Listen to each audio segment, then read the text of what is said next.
the illuminated torch. This can be simultaneously a symbol of freedom, a symbol of knowledge and awareness, of enlightenment, and it could also be used as a flame of sacrifice, a flame of those in the know using their knowledge to subvert others and to create sacrifice or immolation in the world. I don't tend to see this symbol as such. I tend to look at this symbol as the flame of knowledge, the flame of the torch of freedom, the torch of liberty, and that's how I tend to look at it. But it goes back to the Babylonian queen, the Babylonian version of Isis in the Trinity. So you had, just as you have God the Father, God the Son, and the Blessed Mother, okay, in the Christian Trinity, the Holy Spirit taking the place of the feminine, of course, in that Trinity. But you have the Egyptian Trinity of Osiris, the Father God, Isis, the Mother, and Horus, the Divine Child. In Babylon, you had this same Trinity. You had Nimrod, the Father, Creator God. You had the Son, which was Tammuz, depicted here, and he's sitting on the lap of the sacred feminine goddess, which was known as Semiramis in this culture. So this is a depiction of her on an ancient coin, holding the cross of the cross of the sun, and a version of the chalice, which could also be seen as a torch. So you have Semiramis depicted here, the rays of the sun reflected from the moon. She is the moon goddess illuminated, the queen of heaven. She's holding the torch of awareness, of liberty, of freedom, of enlightenment. You see it on the back of old American dimes. You see it in Columbia Pictures logo. You see it on Amoco's gas company logo. So in direct relation to the Queen of Heaven is the symbol of the dove. So the dove is how the moon goddess is depicted as being a crescent, a white crescent moon. And a white crescent moon, as it makes its trek across the sky, looks like a dove, a white bird. So, you could imagine this piece as the wings as the crescent moon. And it's making its trek across the sky at night. So this is why the dove was associated, the bird, the dove, is associated with the lunar feminine goddess, just like the falcon was associated with the male solar god, Horus.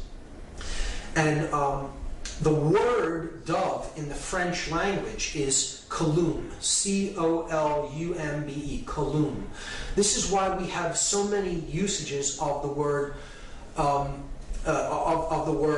Columbia or Columbus in American symbology. The founder of the country is named after the dove. His name was actually Cristobal Colon, and he was a member of a secret society network. Here you see him giving a secret society hand gesture in this painting. But he was renamed Columbus after the goddess Columbia. See, it's the feminine goddess named after the dove, Columbe. We have the district of Columbia, the name of the capital where the male dominator phallic energy, the seat of male dominator power, is rooted in the United States. And look at where it's at. It's named after the sacred feminine, the dove, Columbia, and it is situated between two states. It is situated between Maryland and Virginia. Maryland, named after the goddess of the Christian Trinity, Mary, and the Virgin, Virginia. So right in between the two feminine states named after the goddess, you have the male phallic symbol of power also taking the name of the goddess. This is a symbolic rape, if you ask me. This is placing the phallic symbol directly in a slot between the two sacred feminine states. The male dominator energy of concentrated, centralized power of this country erected right between the two feminine states of Maryland and Virginia. Here we see the goddess depicted on Columbia Pictures. You have Columbia Records, Columbia Broadcasting, Columbia University, with decidedly Masonic symbology on the shield of Columbia University, with the three crowns representing the three Blue Lodge degrees, with the square of base consciousness depicted there as well. But we have to understand, again, that the goddess represents the intuitive side of our consciousness. It represents conscience, the ability to know right from wrong. And that is a protector energy. It is also the aspect that gives birth to the male principle, the savior of the world, the enlightened neocortex. Here we see Mary, the sacred feminine, the limbic brain, the queen of heaven. She's giving birth to the immaculate heart of Jesus, the savior of the world. She is standing on top of the serpent here, the reptile. She's conquering the R complex, the limbic brain, where emotion is born, where care is born in us. Okay? When we listen to our intuition and listen to our inborn knowledge of right and wrong, we conquer the reptile aspect of ourself and we give birth to the Son of the Godhead. And here you see the dove above her head, and here you see the 12 stars depicting the 12 houses of the zodiac. In this image is even more clear how she is a feminine protector. The Queen of Heaven, illuminated by the rays of the sun, is wearing the dark cloak of the heavens, the dark cloak with the stars embedded in it, because she is the Queen of Heaven. You have the crescent moon, because she's the moon goddess. She's being crowned by the angels as the Queen of Heaven, and she is acting as the protector of innocence, the inner child, conscience, care. And again, she's giving birth to the male savior figure, the neocortex, the divine child, the Son, Jesus, and she is holding the serpent at bay. In that case, the sea serpent or the reptile. The limbic brain holds the reptile complex at bay when we make a deep connection with it and we get into our intuitive side and we care. That's where conscience is born from. And that's why this goddess is seen as a protector. She's seen as the watcher of the torch of freedom and liberty, because we have to get in touch with that sacred feminine side of ourselves in order to truly bear conscience and freedom into the world. Here we see in the modern Christian Trinity, the goddess has been removed and replaced with the dove. You have the Father, the Son, and the Holy Spirit represented as the dove, but there is no divine mother. The feminine has been removed and it's been replaced just by the symbol that the sacred feminine goddess was given in the ancient world, the dove, Kalun. Now we're going to see a darker aspect of how the goddess symbology is used. When we look at things, I'll do this one since it's lighter first. You have here the moon and the dove, because this is a sacrifice of how we use money, through credit, building up debt. So you have the moon and the dove on the same card for Visa, and it's a symbol of the sacred feminine being used in a depiction of sacrifice of an individual, sacrificing in a monetary sense. Here we see it being used in a very dark form as human sacrifice, because human sacrifice is still very real, very actively practiced in the world. It just isn't the practice of carrying people up a pyramid as how it was done in the past, or sacrificing them upon an altar with an obsidian blade or a dagger of some sort. Now, human sacrifice is carried out with the knowledge of everyone around us, and it is done willingly. People go off to sacrifice others and themselves in the act of war. War is modern day human sacrifice. And here you see the goddess with her wings depicted on a war memorial. And see, this is the goddess herself being sacrificed. A lot of researchers believe that it is them sacrificing people to the goddess. It isn't so much that they're sacrificing to the goddess. It's the reason the goddess is always depicted in conjunction with sacrifice is because they are sacrificing the goddess within an individual. It is the cremation of care, conscience, the protector, the grand architect of everything we experience is care. So this is the goddess herself depicted as being with these men as they are sacrificed along with the goddess. That's what war is. It's a ritual sacrifice of the sacred feminine in an act of sacrifice, of human sacrifice. So another use of the sacred feminine symbology and imagery when it comes to human sacrifice rituals or attempted human sacrifice rituals, we see this through different events that have played out that have the sacred feminine or the name of the sacred feminine embedded or encoded within the ritual or the scenario. You have the murder of Princess Diana, which I do not believe was an accident. I believe she was taken out because of her connections with the royalty of Britain, and her name was Diana, a Roman name for the goddess Diana. We saw the Superdome incident where thousands and thousands of people were hoarded into this dome looking like a feminine breast and left there without supplies, essentially to die. And FEMA did not get to this region for days after Katrina hit.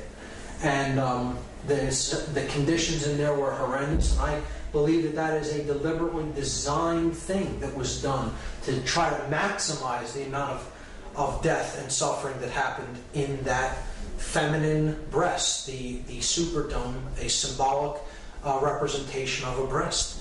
And the two large school shooting incidences could be seen as very clear examples of mind control, of trauma-based mind control, or at Columbine High School. Again, Columbia, Colum, the dove, Columbine, and Virginia Tech, the Virgin, Virginia. Again, two names of the goddess. Again, human sacrifice rituals in disguise made to look like totally disconnected incidents. But perhaps the clearest example of human sacrifice in concealed ritual of all is the symbolic burning or immolation of the Columbia space shuttle. Again, the Columbia, named after the goddess Columbia, Colum, the dove. And it's the white dove. And it's burning up, being immolated as it re-enters the Earth's atmosphere. And we see the crew was a 7-member crew. And that's correlating to the 7 planetary bodies of astrotheology. You have the 5 male gods, 5 men in the crew. You have the Sun, Mercury, Mars, Jupiter, and Saturn. And the 2 feminine heavenly bodies, you have Venus and the Moon. So the 7 principles of astrotheology are encoded there in the crew of the Columbia, another ritual of human sacrifice. The next symbol that I'm going to discuss is the fasci. And this is where the word fascism comes from. It is the axe surrounded by the bundle of rods. This is a Roman symbol that represents centralized authority.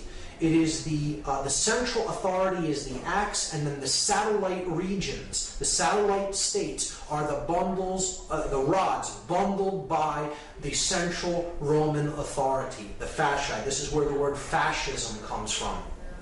We see this in multiple areas when it comes to political symbology. It is on the two sides of the Senate chamber, the House chamber. It is on the fasci is depicted on the throne that Abraham Lincoln sits upon as a dominator, father figure, God figure. So he's holding both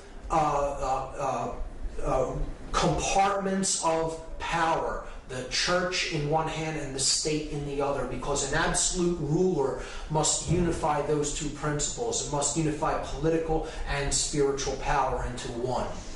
And the regime that really attempted to do that in the modern world was the Third Reich. And here you see the Roman fasci symbol as the symbol of the Third Reich, used on one of their postage stamps. We had it previously on the back of old American dimes. Now I'm going to talk about Freemasonic symbology. And I want people to understand that Freemasonry in and of itself is not an evil ideology. Again, it is an occult system of knowledge that can be used for good, or it can be used for ill or manipulation, depending on who is wielding that knowledge. So this is the Freemasonic compasses and square with the letter G in the middle as depicted in American Freemasonry. The compasses represent higher consciousness, and they represent morality, proper moral action. The square represents base consciousness, which must be ruled by our compassion and must be ruled by our moral uprightness. The square is base consciousness. It can be seen as the reptile brain. If you look at these three components as the three complexes of the brain, okay, you have the R complex being the square. You have the neocortex with its two hemispheres being the compasses, and you have the midbrain, that which gives birth to the conscience, care, as the G in the middle of the two. It represents the goddess, the grand architect of the universe, which is care. Okay, that's what creates our experience, what we care about. And if we get into touch with conscience, it can give birth to proper moral action. But we can only do that by getting in touch with the grand architect of the universe, the God principle, the sacred within us. And that is how to get off of the square and onto the compass. See, the square traces a shape that is a square with 90-degree angles, not found in nature, rough edges. The circle traces the symbol of perfection in ancient systems of occult knowledge. The circle is perfect. It is unbroken. It is a symbol of divinity. It can never be nailed down with perfection because it is based upon pi, a figure that is a divine principle that can never be calculated with absolute certainty.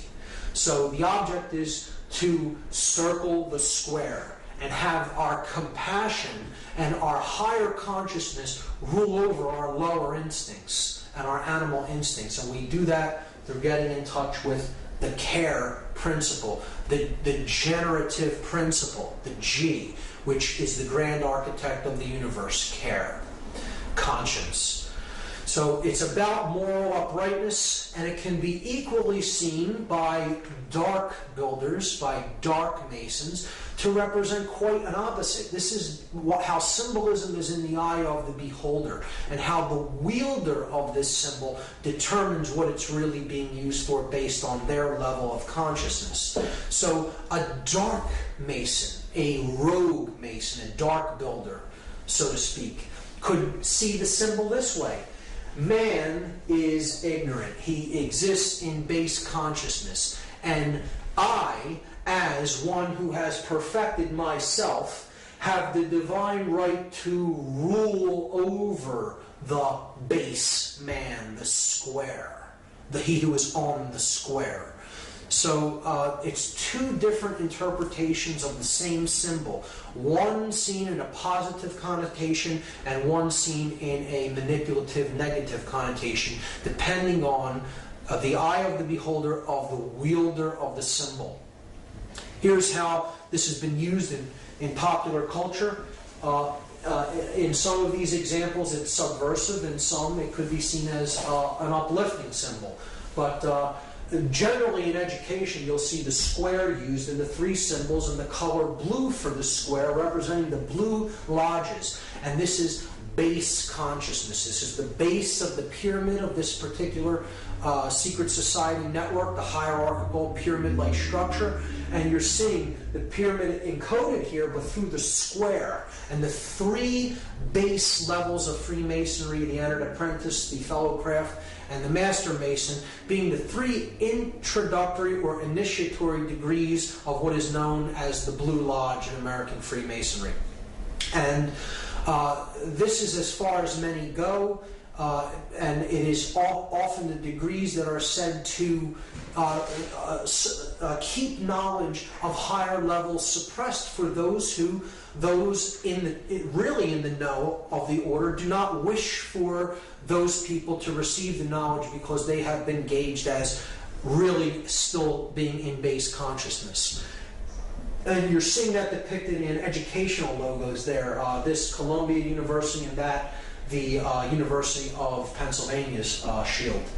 Here we see the compasses tracing the semicircle on the patch for the Columbia Space Shuttle mission.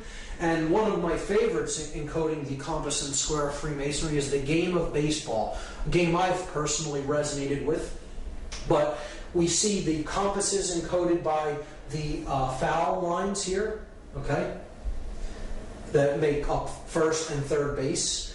The bases form the square for the individuals in base consciousness, on the square, the base men. Okay, they're the base men. And the middle, here, the mound of creation, the primordial mound, is the limbic brain, the generative principle, the feminine aspect that throws the feminine seed into play. The intuitive principle of the limbic brain, giving information to us, and it is up to us here at the place where the feminine instinct is being given to make contact with it with the male principle. Or in other words, to put it into action with the phallic symbol. You're uniting the male, the bat, and the female, the ball, and putting the feminine aspect of truth into play in the field of consciousness to get it past the base men and to make the journey from base consciousness to higher consciousness to get home. The game of baseball is completely Masonically designed. I don't see that as a negative influence. I'm just pointing out an example of how that symbology is used in the game of baseball. I personally look at that as a positive understanding. The pitcher being the feminine aspect, care, the grand architect of the game. So in these examples, I do see it as subversive. In this one, of course, the compass is used here on this logo from NASA, but we know what happened with that mission. So could be a illusion that dark Masonic elements may have been in control of that particular sacrifice. Who knows? The game of baseball, clearly Masonically designed. I look at that as a positive connotation of the symbolism.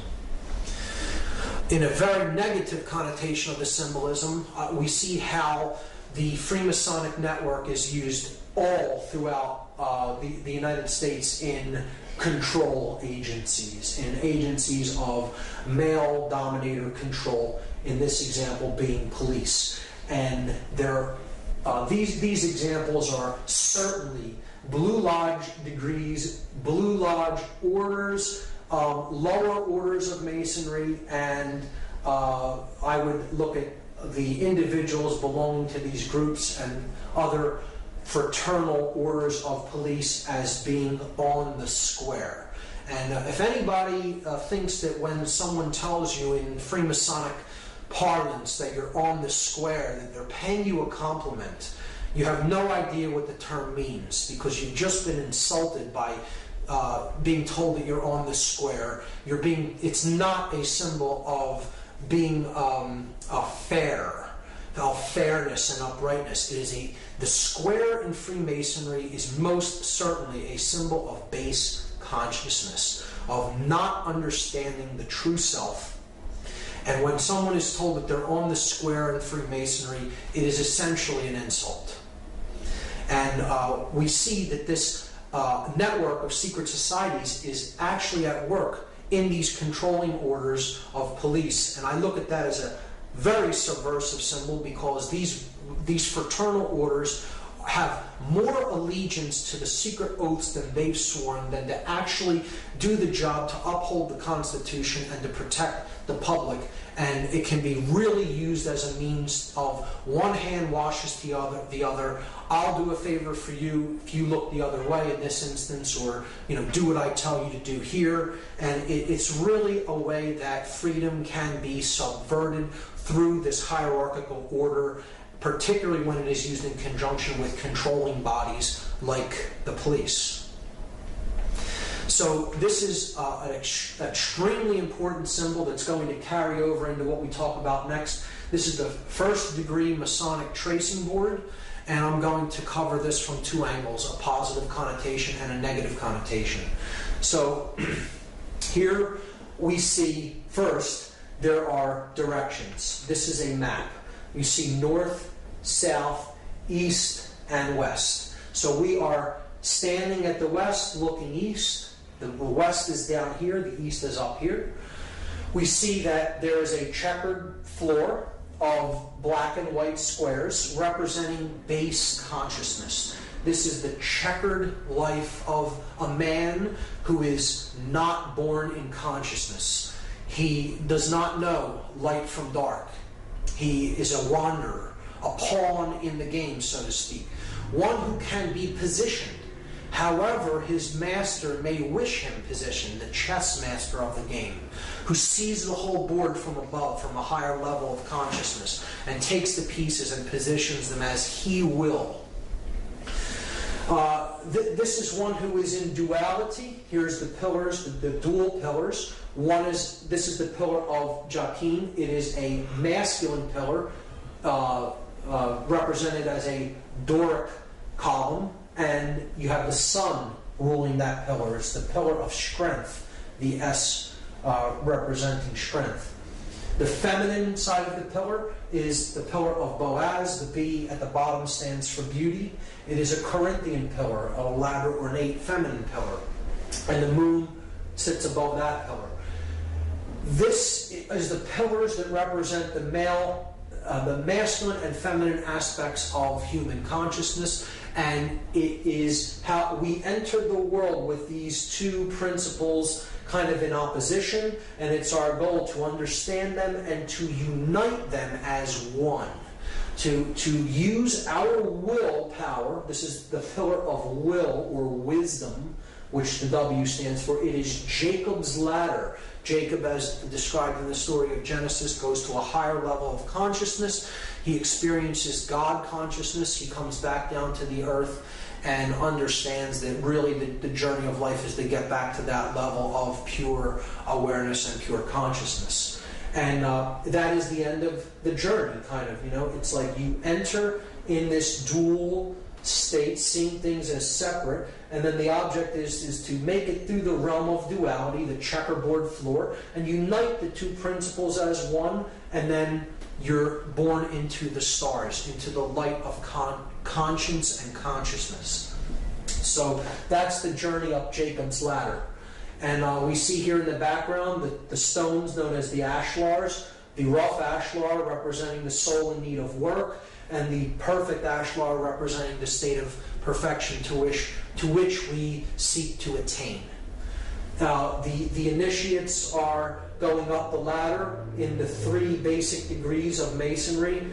Entered apprentice, who is still on the floor. The fellowcraft, who is in the middle, who has not received the key, which is tied here to the ladder, but he's at the G, where conscience is beginning to be born, the care principle. And the master mason, who gets the key to unlock the star gate, the sun, so to speak, is bringing himself to a place of balance and understanding and enlightenment. So it's a powerful and positive connotation. It could also be used to represent the left brain and the right brain, the male and female yang and yin energies, and the object is to unify them in the middle to awaken the prefrontal cortex and the pineal gland, to awaken our star gate. Okay, and that's in the direction of the east. The direction of the light, the rising sun, is in the east. We don't want to be headed west. That's the direction of base consciousness, and darkness, the setting sun. The sun sets in the west, of course. So, powerful symbology there, but it unravels even more when we consider this tracing board on its side, as I will show you. Again, here we're seeing the 3 lights in the heavens, the lights of Freemasonry, the lights of the religions, the sun, the moon, and the all-seeing eye, the stars and planets. Again, we saw the religions of Christianity, Islam, and Judaism representative of these principles, and how they correlate to the 3 pillars of Freemasonry and global consciousness. Now, looking at the Freemasonic tracing board on its side opens up a whole nother level of what this symbolically represents. So again, we're given directions. Here is the west, here is the east, this is the south, and this is the north. Understanding what we now understand about astrotheology, we can now understand what this whole scene really depicts. It depicts the spiritual journey of man out of the prison vibration that is on the earth, identification with the physical world of matter. This is the earth. It's black and white, the colors of a prisoner, okay? The prison planet, so to speak. And these are the lines of latitude and longitude of the earth. This is the Earth's equator, right here, the middle pillar. This is the Tropic of Cancer. This is the Tropic of Capricorn. In the southern hemisphere, the Tropic of Cancer in the northern hemisphere. Here we see the light of Freemasonry, the sun in the east, away from the earth.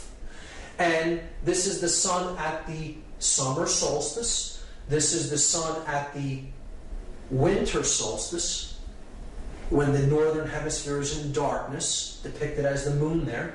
We're not in enlightenment, right? This is the pillar of mercy, because when the sun is up there, the sun favors the northern hemisphere, shows mercy upon the northern hemisphere. Boaz is considered the pillar of severity, because the sun does not favor the northern hemisphere when it is at the pillar of Boaz, or the Tropic of Capricorn. And this is the equator. This would be balance, or the equinoxes, the all-seeing eye, is the place that opens up when the hemispheres of the brain come into a perfect state of balance. So this is the journey of the initiate. From darkness, starting here on the earth in darkness, and then proceeding in a stepwise fashion to a place of balance. Okay? This is emotion. This is the sacred feminine principle of emotion. You have to care enough to begin the journey. You go higher. You're trying to reach a place of balance between these energies. And then you can get that key right there to unlock the stargate. Okay, to unlock, and that's accomplished through action. The male principle of putting your emotions and your thoughts into action. And that is how you get off of the base consciousness and to the stars. Powerful iconography, powerful symbology being used here if you know how to read it. Now, in a negative connotation, a dark builder, a dark mason, may want to look at this symbol in a perverted way. So here's a reversal of it.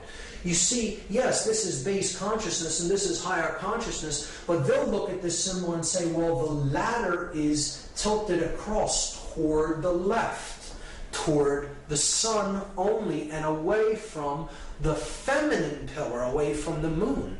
And our task is to imbalance consciousness toward the male principle only, or the left brain only, because that's what gives birth to a dominator, to one who is bent upon control, a sorcerer of sorts. So this is how a dark occultist would interpret this symbol. I'm God, my will be done.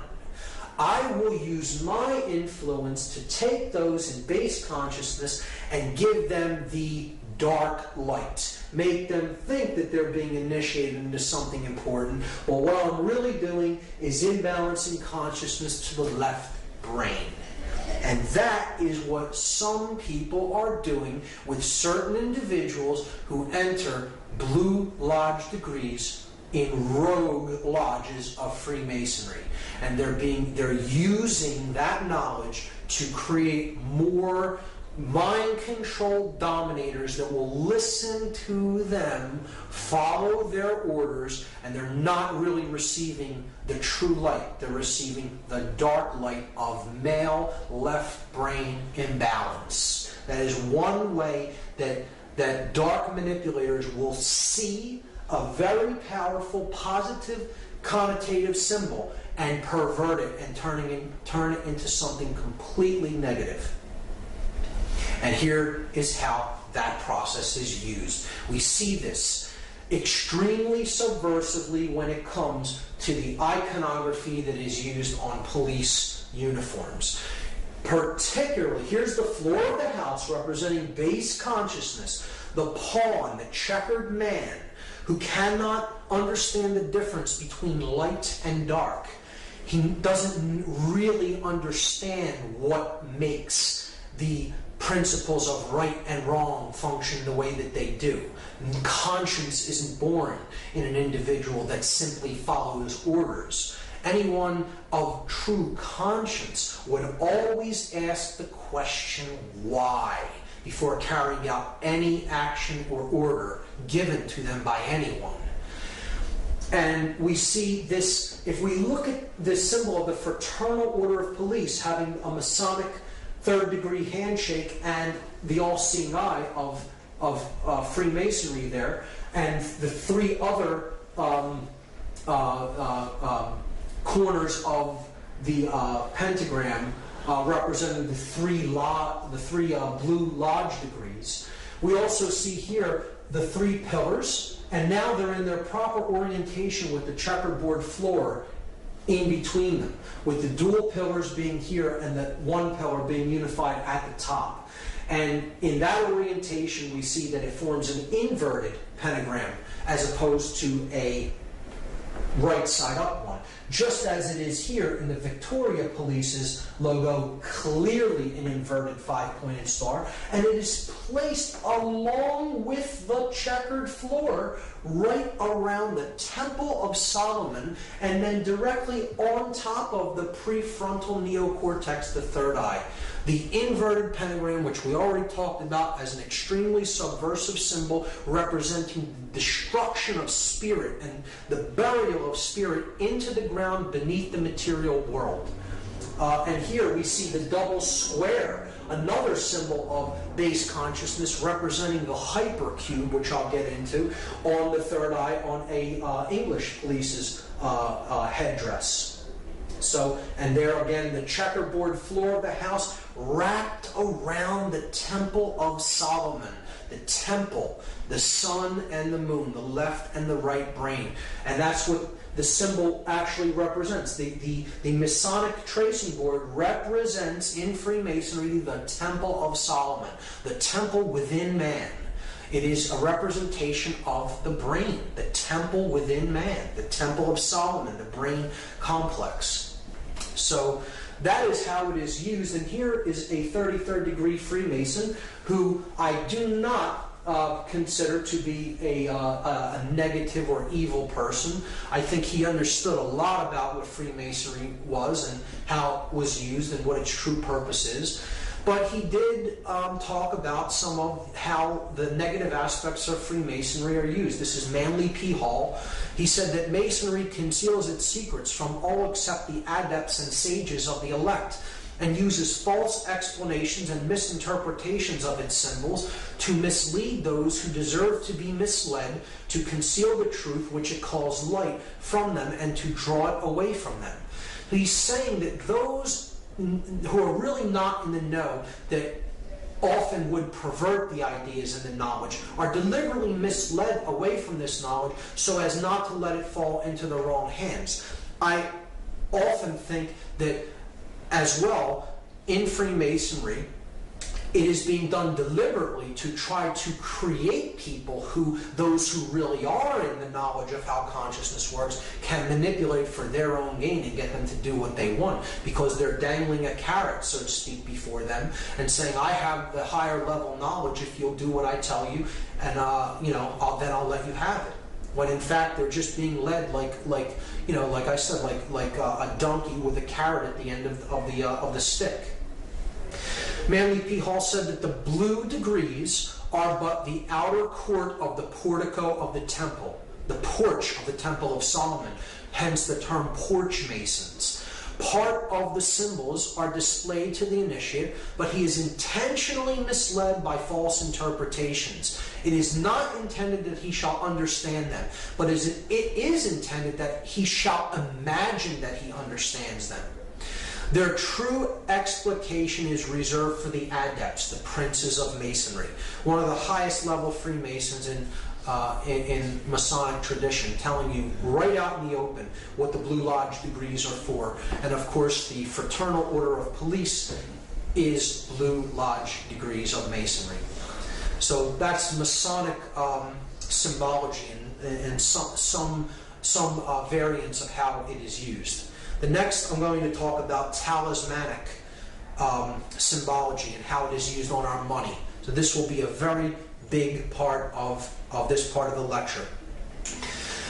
This symbol is one of the most important symbols in all symbology. It is the most prominent symbol on our $1 bill. It is one of the most viewed symbols on earth.